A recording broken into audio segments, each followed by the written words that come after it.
শুভ শুক্রবার সবাইকে। কেমন আছো তোমরা সবাই? আশা করছি মা দুর্গার কৃপায় তোমরা সবাই খুব ভালো আছো। যা গরম পড়েছে, সুস্থ মানুষ পর্যন্ত অসুস্থ হয়ে যাচ্ছে। আমার শরীরটা একদম ভালো নেই, সেজন্য আমি এই কয়েকদিন খুব ভালোভাবে ভিডিও আপলোড করতে পারিনি, আর সামনেও আসতে পারছি না। আজও শরীরটা খুব একটা ভালো নেই, তবে আগের তুলনায় কিছুটা ভালো আছে।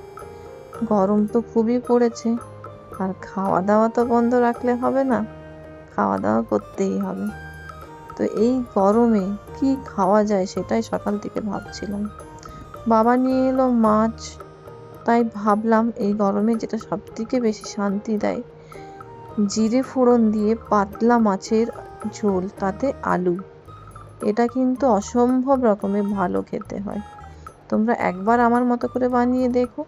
আমি মাছটাকে বেশ ভালো করে ধুয়ে নুন হলুদ মাখিয়ে রেখেছিলাম, তারপর বেশ ভালো করে ভেজে নিলাম, মানে খুব কড়া করে নয়, দুদিকটা বেশ একটু লাল লাল করে ভেজে নিলাম। মাছ ভাজা হয়ে যেতেই তারপর আমি মশলাগুলো রেডি করে নিলাম, মানে পেস্ট করে নিলাম। আর এদিকে আলুগুলো কেটেছিলাম, আলুগুলো ভেজে তুলে নিলাম।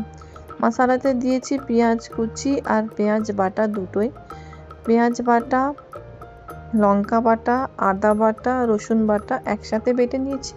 কিছুটা পেঁয়াজ কুচি রেখে দিয়েছি আর টমেটো কুচি করেছি। দিয়ে দিলাম তেলের মধ্যে, যে তেলে মাছ ভেজেছি সেই তেলের মধ্যে দিয়ে দিলাম কালো জিরে ফোড়ন, আর তার মধ্যে কুচি করা পেঁয়াজটা হালকা ভাজা হতেই দিয়ে দিলাম টমেটো কুচিগুলো। এরপর একটু বেশি ভালো করে নাড়াচাড়া করে নিলাম, তারপর পেস্ট করে রাখা পুরো মশলাটা দিয়ে দিলাম। এরপর বেশ ভালো করে নাড়াচাড়া করতে হবে যতক্ষণ পর্যন্ত না কাঁচা গন্ধটা বেরিয়ে যায়। কাঁচা গন্ধটা বেরিয়ে গেছে, তারপর যা যা মশলা লাগবে গুঁড়ো মশলা সেগুলো দিলাম, নুন হলুদ জিরে ধনে। এরপর একটু জল দিতে হবে, একটু জল দিয়ে বেশ ভালো করে নাড়াচাড়া করতে হবে। দেখো বেশ ভাজা ভাজা হয়ে এসছে, আর তেলটাও মোটামুটি ছেড়ে গেছে, চারিদিকে তেল বেরিয়ে গেছে। ভেজে রাখা আলুটা দিয়ে দিলাম, আলুটা দিয়ে এরপর বেশ সুন্দর করে নাড়াচাড়া করে নিতে হবে আলুগুলোকে সাথে নিয়ে।